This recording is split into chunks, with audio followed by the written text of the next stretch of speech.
Not for somebody sitting in Delhi to say, you need a road. The man says, but I've already got a road, so I shut up. This is what I've given you. You build a road now. So he lays a road on top of a road that already exists. Whereas what he's saying is, we've got no drinking water. I don't know, drinking water is another scheme, they will let you know later. We have the ludicrous situation in India today, 20 years after the Constitutional Amendment, and nearly 30 years after Rajiv thought about these things. A ridiculous situation where the poor of India are given houses in the name of Indira Gandhi. It's called the Indira Awas Yojana. That's run by the Department of Rural Development. But we have a completely different scheme called the Total Sanitation Campaign that is run by the Department of Drinking Water and Sanitation. They're both under the same minister, but they are two different departments. So the Indira Awas Yojana houses are built without toilets. And the poor who receive them are told, if you want a toilet, you go to the Total Sanitation Campaign. And because they don't go to the Total Sanitation Campaign, approximately 58% of all Indians defecate in the open. And they don't realize that even if they've gone away from their villages in order to perform their morning requirements or their night requirements, as the case might be, away from the village, the flies are able to fly through the sky as quickly as the men are able to walk, or the women are able to walk up to that point.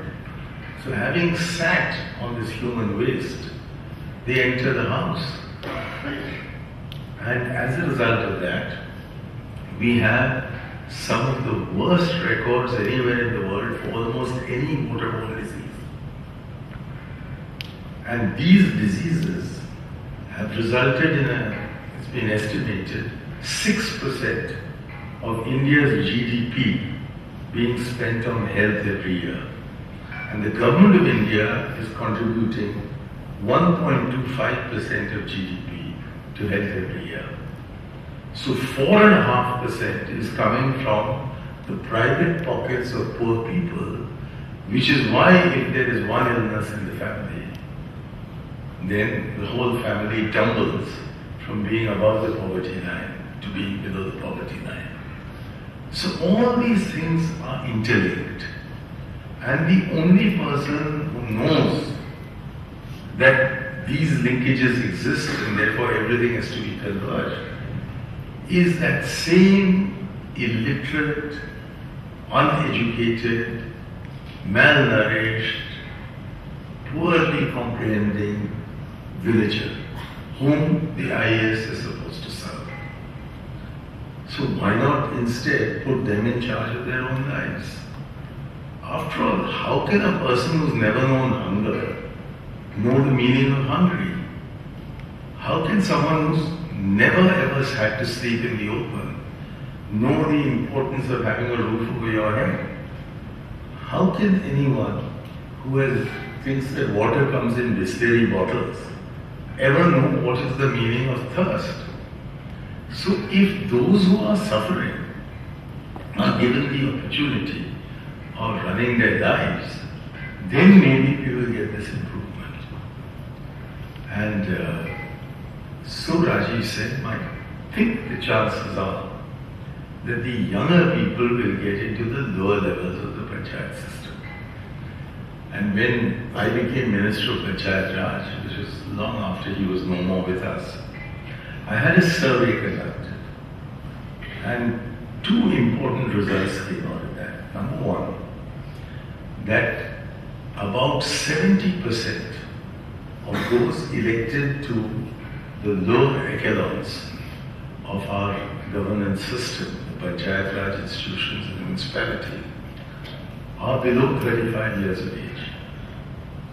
There's a direct connection between youth and the most effective agency for planning and implementation of development and social justice. And we also discovered that with 30% reservations and presence of women actually being higher than 30%, In Karnataka it has gone up to 45%. I think in Kerala it's somewhat less, but still well over 30. That the younger women representatives were more effective than the older ones.